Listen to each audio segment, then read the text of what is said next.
అందరికీ నమస్కారం.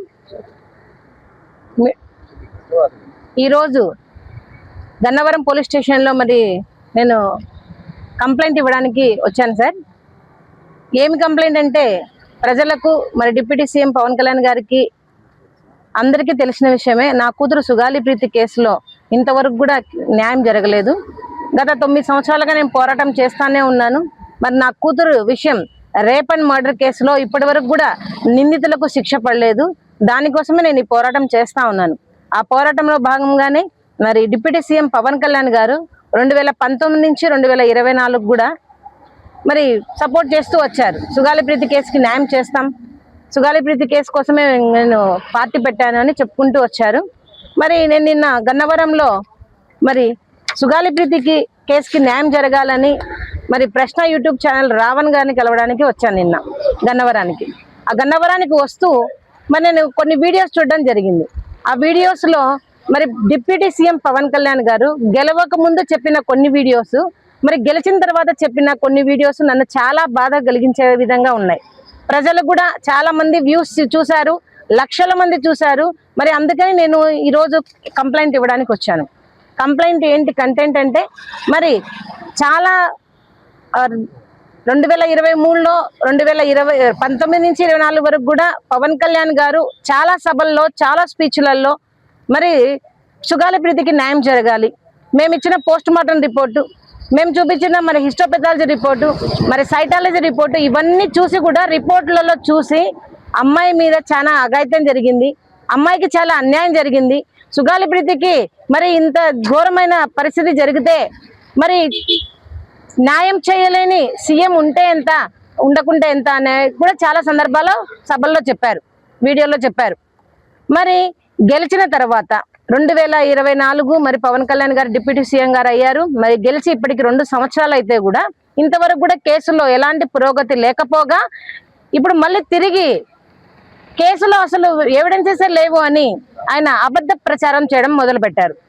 మరి ఈ వీడియోస్లలో ఒక వీడియోలోనేమో ప్రీతి మీద జరిగిన అన్యాయానికి నేను చాలా బాధపడుతున్నాను, అసలు నేను ఒక సీటు కూడా లేదు, మరి ఉంటే కనుక నేను న్యాయం చేసేవాడిని అన్న ఒక వీడియోస్లలో మరి గెలిచిన తర్వాత 100కి 100 స్ట్రైక్ తీసుకున్న తర్వాత ఉన్న వీడియోస్లలో ముద్దాయిల వైపు మాట్లాడుతూ ముద్దాయిల క్లీన్ చిట్ ఇచ్చే విధంగా నా కూతురు కేసు విషయంలో తప్పుడు ప్రచారాలు చేస్తూ ఉన్నారు పవన్ కళ్యాణ్ గారు.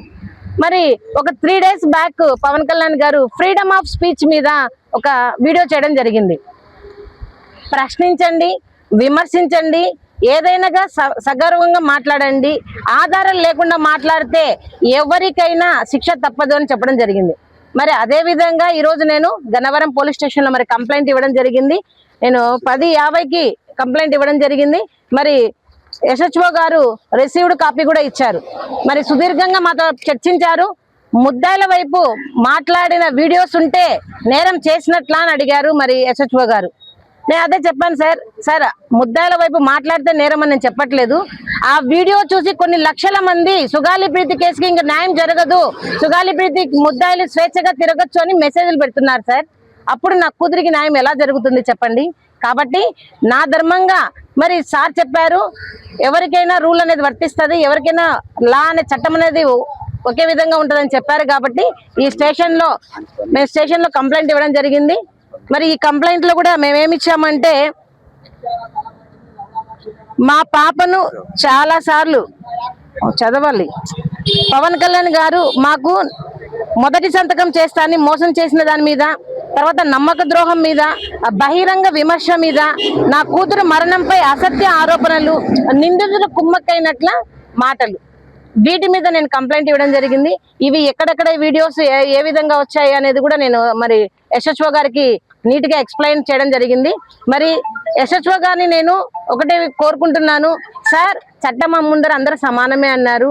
కాబట్టి మరి ఏదైతే అనక మరి నిన్న రావణ్ గారి మీద ఇలానే సోషల్ మీడియాలో ఏదో పోస్ట్ పెట్టారనేసి మరి చాలా మంది దానికి పోస్టుకు రెస్పాండ్ అయ్యి అని చెప్పారు. కాబట్టి అదే విధంగా నా కూతురు కేసు విషయంలో కూడా మరి పవన్ కళ్యాణ్ గారు చెప్పిన ఈ అసత్య ఆరోపణ మీద చాలా లక్షల మంది సార్ నా కూతురికి నేను చేస్తున్న పోరాటం నిర్విర్యంగా అయ్యేటట్టుగా మరి మాకు మెసేజ్లు వస్తున్నాయి. కాబట్టి ఈ కేసులో మాకు న్యాయం చేయండి, ఈ కేసును కట్టి మాకు చట్టం అందరికీ సమానమే అని చెయ్యండి అని మేము ఎస్ఎస్ఓ గారికి కోరుకున్నాను.